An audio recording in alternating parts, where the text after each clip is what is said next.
Alam nyo ba, bago tayo nagkaroon ng mga sikat na kantang OPM ngayon, mayroon munang dalawang uri ng musikang Pilipino.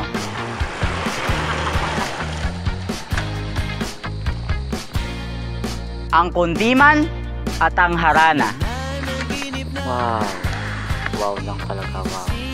Ay, pambihira. Ulan ata. Ang kundiman, ang awit ng pag-ibig.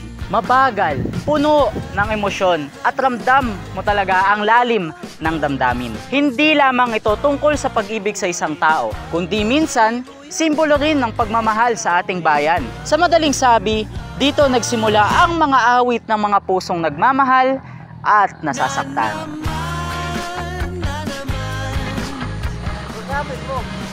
Hello? Iwan na kita dyan.